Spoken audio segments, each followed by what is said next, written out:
Bueno, amigos, continuamos con esta historia de BP y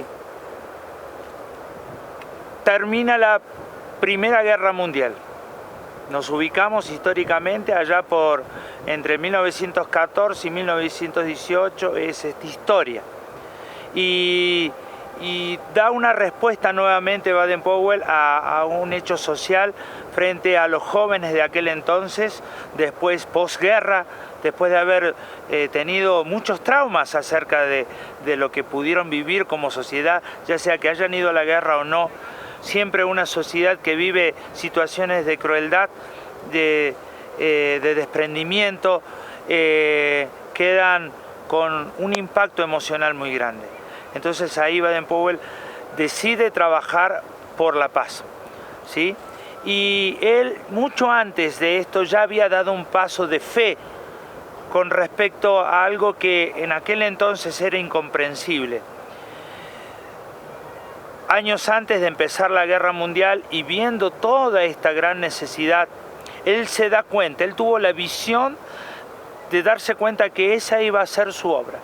Entonces, en pleno apogeo de su fama, tanto personal como social, militar, imagínense, el general más joven del ejército, con 50 años, en aquel entonces los generales tenían entre 70 y 80 años, ¿sí? Él deja su carrera militar para dedicarse, como él le llamó, a su segunda vida, por la niñez, por el escultismo, por los scouts, por esos niños, ¿sí?, que estaban en necesidad. Así que él emprende todo esto, deja absolutamente todo. Tal fue la respuesta de los scouts, de esos que habían leído el escultismo para muchachos, de esos chicos pobres de las calles, que cuando él se casa en 1910 hacen un gesto, podríamos decir, un detalle muy bello. Cada scout de Inglaterra donó un penique, o sea, un centavo, si estás en tu país, un centavo, para hacerle un regalo a Baden-Powell. ¿Y qué es lo que juntaron? Juntaron la suma para poder comprarle un automóvil que salían en aquel entonces por primera vez a Baden-Powell. Y ese fue el regalo de los Scouts de Inglaterra para Baden-Powell en su boda. Así que Baden-Powell con esto y su esposa también involucrada con el movimiento femenino, siguen adelante, siguen unidos, tienen 3 hijos en toda esta historia, los 3 fueron Scouts, tuvo un varón, Peter, y después 2 chicas, James y Heather, así que él continúa con su familia, todos involucrados en este movimiento. Él ve también la necesidad de que frente a las cartas había que capacitar a los adultos para las futuras generaciones. Él sabía que no solo ya no podía contestar las cartas, sino que tenía que haber gente que pudiera llevar esa antorcha a otros lugares. Entonces él diseña un plan de adiestramiento para los adultos. Un amigo de él que compartía la visión, escocés, tenía un lugar que se llamaba Gigwell Park, y ahí en Gigwell Park él le dona las tierras para que en ese bosque, en ese lugar muy ideal para hacer actividades de scout, él pudiera capacitar a los futuros maestros scout. Y acá quiero hacer un detenimiento. ¿Se acuerdan que yo les dije que Baden-Powell quería desprenderse de lo militar? Desprenderse, que esto utilizaba algunas cosas de origen militar, pero que así como hoy en día vos usás la internet para cosas que pueden ser buenas y otras que no, ¿sí? No es el elemento lo que hace lo bueno y lo malo, sino quién es el que lo usa. Así que Baden-Powell, él ve esto, se da cuenta de esto, entonces tiene que impartir algo especial en sus dirigentes. Entonces él agarra este regalo que le hace la familia McLaren y crea el campo de adiestramiento y cita a los primeros dirigentes scout, y esos dirigentes scout, esos educadores scout, que así lo llama en inglés, porque él le pone un nombre. Porque él ya había escuchado que en otras partes del mundo le estaban poniendo nombres distintos a esos dirigentes scouts, esos adultos que estaban involucrados con los scouts. Y él le llama Scout Masterships, que significaba maestros scouts de grupo o de tropa, que era el término que se le utiliza. Ships es un término inglés que significa tropa o grupo, ¿sí? Puede tener distintas connotaciones. Y la traducción en castellano quedó como tropa, porque como él era de origen militar, y patrulla, él le llamó patrol, ¿sí? Sí, porque él no encontraba otro nombre pedagógico en aquel entonces, porque no se trabajaba directamente en pequeños grupos, así que pedagógicamente, sino que se trabajaba en masa. Así que también es otra de las cuestiones que Baden-Powell en su genialidad hizo de esto del trabajo de otorgar a la mayor cantidad de jóvenes una responsabilidad. Y estos son el ABC de las habilidades para el liderazgo de hoy. Así que Baden-Powell crea este sistema de adiestramiento. Él le gustaba que ese esfuerzo fuera recompensado también a través de algo sencillo, no de cargos ni de rangos, ¿sí? Para desprenderse de lo militar, y por eso llama a los dirigentes, a los que iban a estar al frente, como maestros. Scout Master, no hay dudas de esto. Otros empezaron a llamar capitanes o jefes a los dirigentes Scout. Y esa es una de las primeras tergiversaciones que hacen los adultos acerca de la comprensión de lo que es un Scout. ¿Sí? Está bien que en algún momento Baden-Powell él escribe un libro a posterior que se llama Guía para el jefe de tropa, porque él sabía que entre todas las personas que conducían los maestros Scout, alguien tenía que ser el responsable, y entonces, ya sea en la vida civil, también se le llama jefe, ¿sí? A las personas que están a cargo de algo, ¿sí?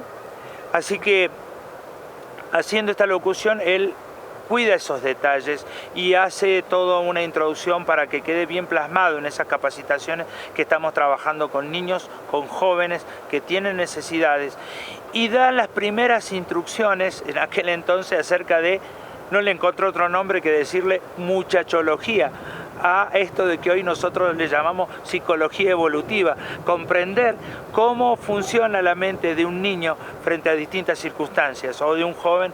Y él era un gran observador, recuerden que era un explorador, y entonces él tenía agudizado y tenía una percepción de cómo llegarle a los niños y cómo llegarle a los jóvenes. Así que en esto siempre hizo un sello muy importante. Pero, como le dijimos, en algunos no lo entendieron así, y ellos veían la multitud, la cantidad de niños y jóvenes. Y en algunos lugares empezaron a haber discriminación. Muchos, ¿se acuerdan que les había dicho? Muchos jóvenes católicos venían a las filas de los scouts, y entonces ya había gente de algunas creencias, incluso evangélicas, porque los primeros eran evangélicos, los primeros scouts, o de creencia bíblica, empezaron a segregar y a separarse, y esto no es lo que quería Baden-Powell. Baden-Powell quería la unidad, pero sin embargo empezaron a crecer algunos movimientos en algunas iglesias que tendían a hacer algo muy eclesial, muy de puertas adentro de las congregaciones. Así es como empezaron a surgir, por ejemplo, en la iglesia adventista, ¿sí? Un grupo de scouts que incluso los adventistas, algunos decían, no, esto con los scouts no, porque ellos eran muy particulares. Y así otros sectores empezaron a abrir. Los mismos católicos empezaron a crear grupos propiamente scouts, hasta que, como les dijimos, se creó asociaciones en países netamente católicos. Y empezó a haber la introducción y la mezcla de tradiciones y cosas que Baden-Powell no había instituido. Por ejemplo, una de las cuestiones militaristas que se introdujeron es que en un principio Baden-Powell cree el saludo a scouts, que era de esta manera, y para hacer honrar a la bandera de los distintos países se llevaba un saludo tipo militar. El saludo inglés era con la palma hacia arriba, ¿sí? Y en otros países era así, de esta manera, pero el que él instituye es de esta manera. Entonces el saludo scout se llevaba aquí a la 100 para recordar los puntos de la promesa scout, ¿sí? los principios scout y las virtudes scout. Los principios scout ya se los había dicho, Dios, los demás y uno mismo. En los demás se simbolizaba el tema de la patria donde estaban. Y había virtudes scout. Y las virtudes scout, Baden-Powell en el libro Escultismo para Muchachos lo plasma muy bien, y era lealtad, abnegación y pureza.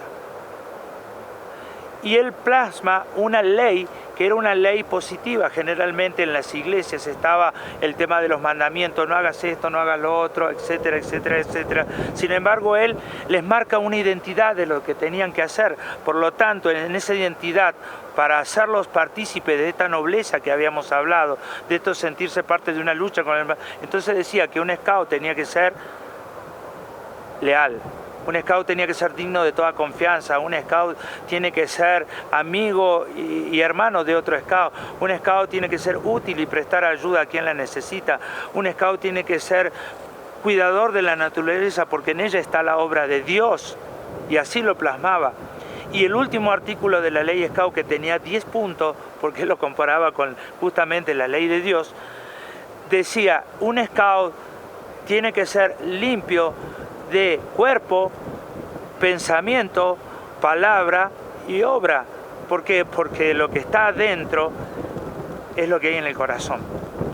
Entonces claramente los principios bíblicos estaban puestos dentro de ese último artículo de la ley scout, aunque estaba reflejado en cada una de las cosas. Y empezó una mezcla, no querida por Baden-Powell, porque realmente creció de una manera impensada para él y para las sociedades entonces. Y viene otro suceso tremendo. Ya en 1937 la Iglesia Católica ya había tomado para sí el movimiento Scout, lo incorpora dentro de otro servicio que ellos tenían para atraer los jóvenes a su religión. Y el Papa mismo en aquel entonces que estaba lo invita a su esposa y Baden-Powell a tener una charla en el cual para que se preservaran los principios Scouts, que encajaban perfectamente con la Iglesia Católica. Pero las cosas que la Iglesia Católica fue metiendo dentro del movimiento Scout no tenían nada que ver con los principios netamente bíblicos. Por ejemplo, entró el sincretismo dentro del movimiento Scout y un montón de costumbres y tradiciones que rayaban con algunas cuestiones idolátricas. Por ejemplo, la famosa incorporación de tótems. Los tótems, figuras hechas de madera, con distintos dibujos o pinturas o simbologías, fueron incorporados en los Scouts. En distintos países con distintas connotaciones. Y eso fue como era transnacional los Scouts, y en cada encuentro mundial se encontraban los Scouts, estas cosas se iban contaminándose unos a los otros. Los primeros Rover Scouts en 1920 generaron el primer encuentro multinacional de Scouts de todas partes. No había aviones, no había nada, sin embargo se juntaron 50.000 Scouts. La Organización Nacional Secular o Mundial de los Scouts, fuera de las iglesias cristianas, hace poquito, en este verano del hemisferio norte, hizo un jamboree, que así se llaman los encuentros de Scout multitudinarios, que significa reunión de tribus, que vino de una palabra zulú, al cual Baden-Powell le gustaba incorporar palabras de distintas culturas para mostrar que la humanidad era una hermandad. Y se juntaron Scouts en Estados Unidos 45.000, no llegaron al récord de aquel entonces con medios muy precarios, pero se juntaron 50.000 Scouts y proclamaron a Baden-Powell a VP jefe Scout mundial. Y en la promesa de los Scouts hay un canto que todavía se canta en los grupos Scout que dice: adiós jefe supremo de esta legión, adiós jefe supremo de esta legión. O sea que los Scouts tenían claro, aunque estuvieran en el mundo secular, cuál era el jefe de todas estas cosas. Baden-Powell le gustaba llamarlo, refiriéndose a Dios, ¿sí?, para que pueda ser entendido entre todas las culturas, ¿sí?, al gran jefe. Así que llega la Segunda Guerra Mundial y juntamente vive otra prueba de fuego el movimiento Scout. por ejemplo, frente a lo multitudinario y la convocatoria de la juventud, Hitler toma a los scouts alemanes y los disuelve como asociación y en su lugar crea las juventudes hitlerianas de marcado corte fascista. ¿Sí? Y a los dirigentes, a los scouters, que era la contracción de Scoutmaster, Scouter le decía Baden-Powell, los llevan a los campos de concentración, siendo alemanes, juntamente con los judíos, y los matan.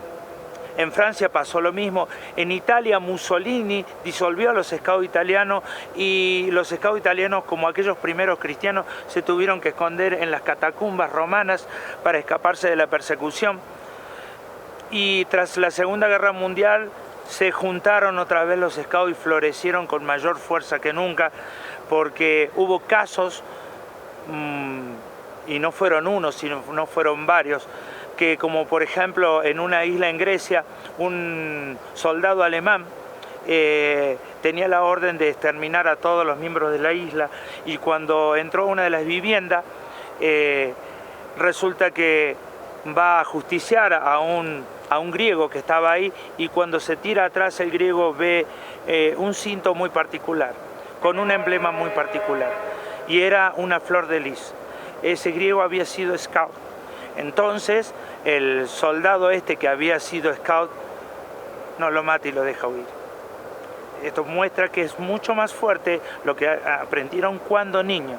Por eso es muy importante el llamado que está haciendo el Señor también para estos tiempos, es que tenemos que trabajar sobre la niñez, ¿sí? Y volver a ciertos modelos originales. Y por ejemplo el movimiento Scout es uno de ellos. Volver al modelo original.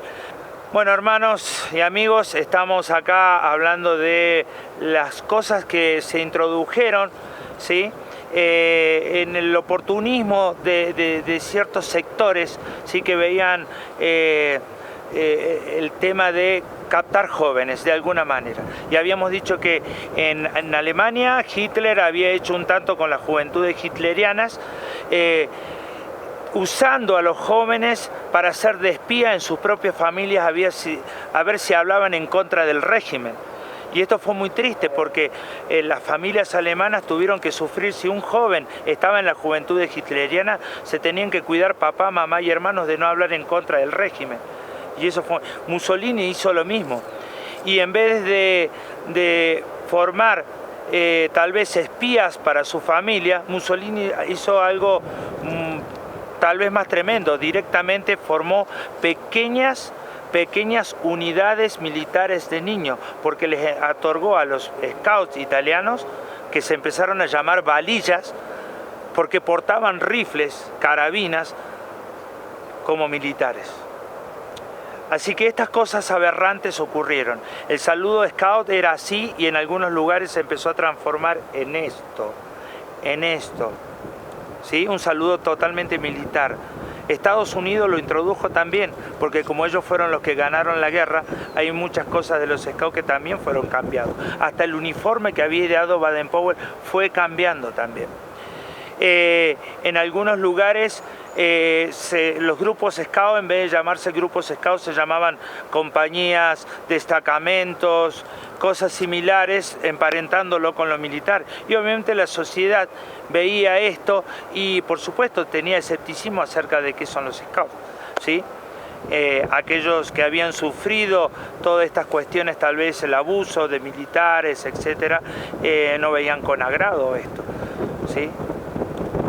Y entonces muchas cuestiones empezaron a aparecer. Por ejemplo, en Estados Unidos hubo un movimiento de un coronel que en esta historia de crear algo muy particular acerca de los scouts, tomó y organizó un movimiento que le llamó Exploradores del Rey, por ejemplo, y que en su formato parece scout, pero no usa completamente el método scout, sino que tiene una organización verticalista y que está emparentado con lo militar.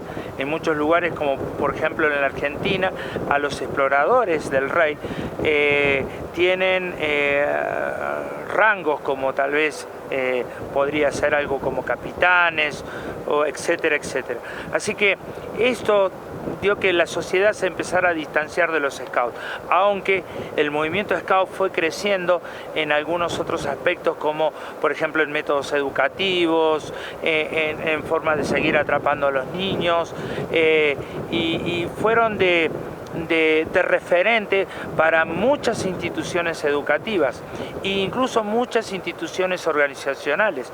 Muchas industrias tomaron el modelo del sistema de patrulla, por ejemplo, como hoy en día la industria del automóvil, que genera pequeños grupos para el trabajo, en el cual pueden tomar sus iniciativas a través de consejos y mejorar la calidad de producción de una empresa.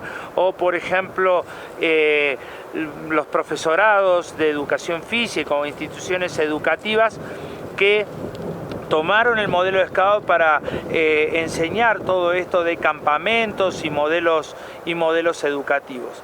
Así que entre otras de las cosas que también se generó es algunas cuestiones, que esto es netamente para los scouts, le estoy hablando, que es el saludo de la mano izquierda. Se introdujo un saludo que tiene que ver con abrir el dedo de abajo y hacer un entrelazamiento que tiene que ver con una cruz, supuestamente.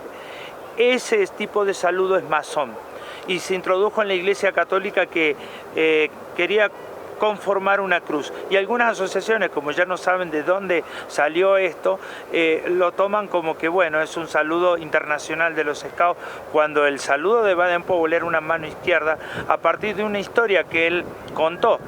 Hay muchas historias acerca de cómo fue exactamente.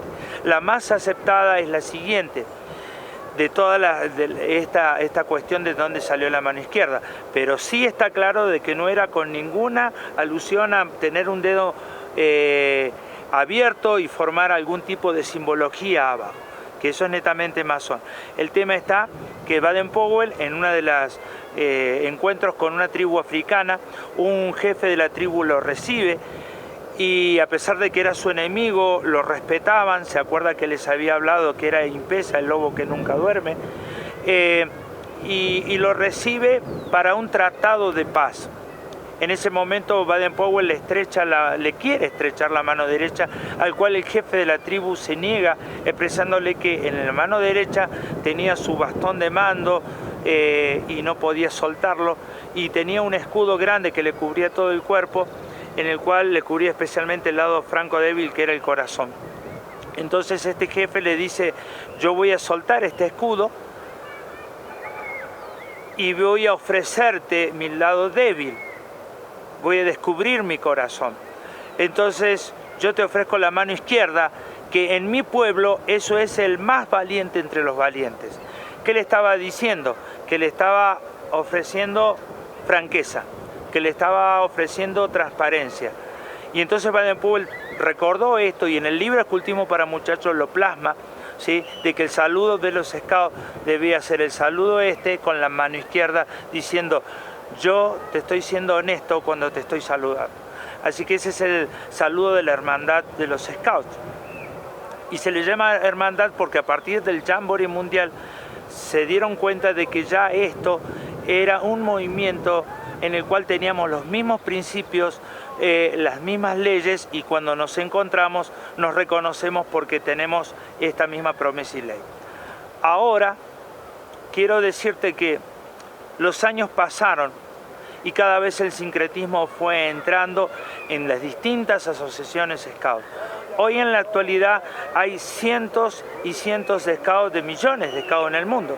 Por ejemplo, si tuviera que darte una cifra acerca de la cantidad de millones de Scouts que hay en el mundo, de las distintas razas, religiones y países, estamos cerca de más o menos algo así como 45 millones de Scouts en el mundo. Hermanos, entonces vemos que el mundo está en caos, ¿sí? Y hay una respuesta con respecto a esto. Dios nos está haciendo un llamado a volver al modelo original. Baden-Powell, en su simpleza y en su practicidad, planteó un método, ¿sí? Este método de Scout, en el cual estaba centrado en Dios. En muchas partes del mundo, ya incluso algunas asociaciones han quitado la palabra Dios de la promesa y el compromiso que hacen los Scouts. Así que pateemos la palabra para quedarnos con lo posible, o sea, con la fe. Saber que tenemos que alcanzar en este tiempo a la niñez y a la juventud. Que el mundo no ha cambiado en más de 100 años y es que estamos frente a los mismos problemas. ¿Sí? El hedonismo, el egocentrismo, incluso a veces esta ansia de poder, incluso que está dentro de nuestras iglesias. Así que, hermanos, en el nombre de Jesús les pido que podamos estar llevando esta antorcha para un nuevo despertar, para un nuevo tiempo, para impactar a generaciones, pensar en los más pequeños. ¿Saben qué? Gedeón tuvo una cuestión, fue el máximo, un héroe que está en la galería de fe de Hebreos, ¿sí? Pero sin embargo ahí en el capítulo 6-7 ya nos deja una historia. Tuvo más de 70 hijos, 71, pero ninguno pudo seguir, ¿sí?, con el legado de su padre, de fe. ¿Por qué? No hubo una inversión en la niñez. Entonces, concluyendo, esta historia la podemos ver simplificada ahí en el libro de Jueces. Allá en el capítulo 6 y 7 está la famosa historia de Gedeón, que Jesús la nombra, en el Nuevo Testamento, ahí en Hebreos está bien claramente en la galería de la fe, por algo está, ¿sí? Pero sin embargo Gedeón, el máximo héroe, podemos decir, dentro de muchos otros, ¿sí?, que tuvo 70 hijos, 71 con la concubina, tuvo una gran generación, pero sin embargo a la muerte de Gedeón ninguno de ellos continuó con el legado del padre, ese legado de fe, aquel que le pidió al Señor: espérame, voy a buscar tal cosa para ofrecerte sacrificio, dame la prueba del vellón, etc. Ninguno pudo seguir sus pasos porque no hubo inversión en la niñez. Así que, hermanos, está nuestro desafío de poder impactar y tener líderes para las futuras generaciones, porque Baden-Powell pensaba en eso, en los líderes. Si alguna vez hay un scout de un país y otro país y hay algún conflicto, siendo scout van a poder comprenderse y van a encontrar la paz. En el año 30 y pico aproximadamente estaba destinado Baden-Powell al Premio Nobel de la Paz, pero empezó la Segunda Guerra Mundial. Que no nos sorprenda una guerra en donde no podemos hacer más nada por la niñez y ver iglesias en el cual la llama del Evangelio pueda seguir resplandeciendo. Muchas gracias.